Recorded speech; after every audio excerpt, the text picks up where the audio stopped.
ایسے امام اعظم ابو حنیفہ بیٹھے تھے، ان کے پاس چند مہمان آئے، توجہ رکھنا، ان مہمانوں کے لیے انہیں دودھ منگوایا۔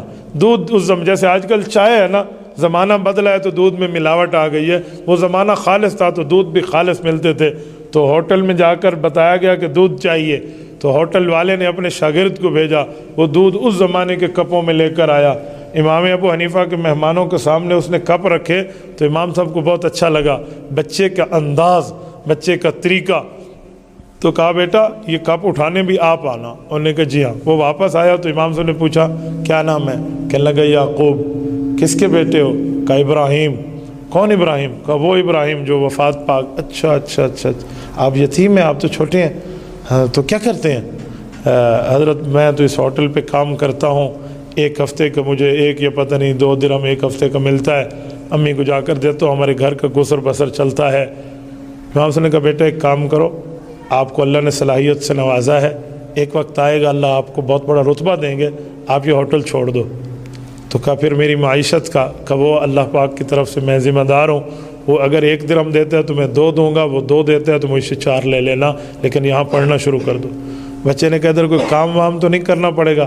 کہا جی نہیں، یہاں صرف پڑھنا ہوگا۔ انہوں نے کہا جی بسم اللہ۔ انہوں نے جا کر کب واپس کیا، پڑھنے بیٹھ گیا۔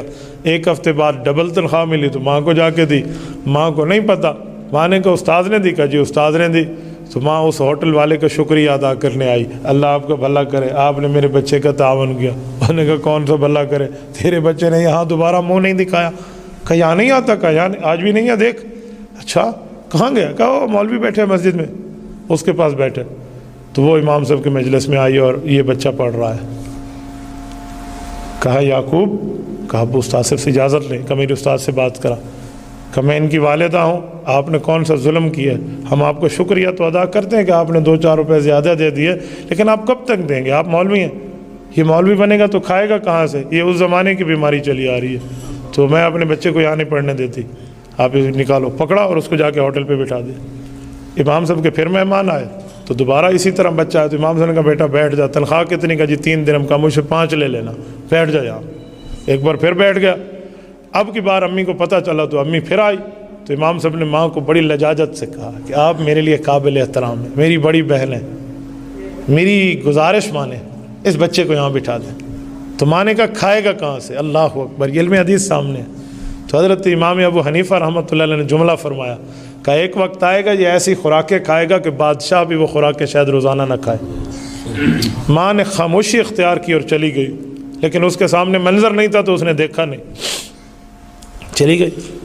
یہ بچہ پڑھتا رہا امام ابو حنیفہ سے، اور یعقوب بن ابراہیم ایک وقت آیا، اس نے دنیا نے اسے قاضی امام ابو یوسف کا نام دیا ہے، یہ وہ ہے، یعقوب ان کا اصل نام ہے، قاضی امام ابو یوسف رحمہ اللہ، بہت بڑی شخصیت ہے۔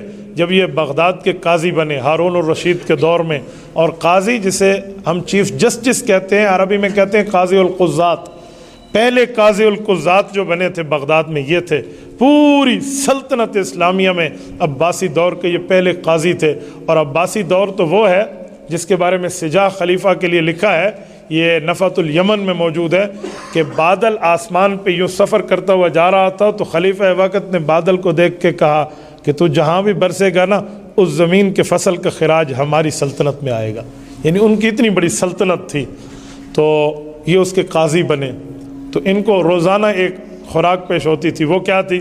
وہ پستہ، بادام، فالودہ، یہ پستہ بادام دیتے۔ تو یہ کھانے کے لیے چمچ اٹھایا تو ہارون الرشید بادشاہ نے کہا کہ ہمیں یہ جمعے کے جمعے ملتی ہے، آپ کو روزانہ ملے گی۔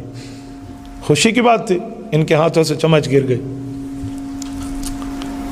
اور آنکھوں سے آنسو جاری۔ تو بادشاہ نے سمجھا خوراک پسند نہیں ہے اور یہ رونے لگے، کہ کیا ہوا؟ ہم سے کچھ آپ کی عزت میں کمی ہوئی ہے؟ کہ نہیں۔ رحمہ اللہ علی استاذی، اللہ میرے استاذ امام ابو حنیفہ پہ رحمت نازل کرے، اس نے میری اماں کو کہا تھا ایک وقت آئے گا یہ وہ خوراک کھائے گا جو بادشاہوں کو نہیں ملے گی۔ آج میں اپنی آنکھوں سے دیکھ رہا ہوں، یہ وہ شخص۔ تبارك الذي نزل الفرقان على عبده ليكون للعالمين نذيرا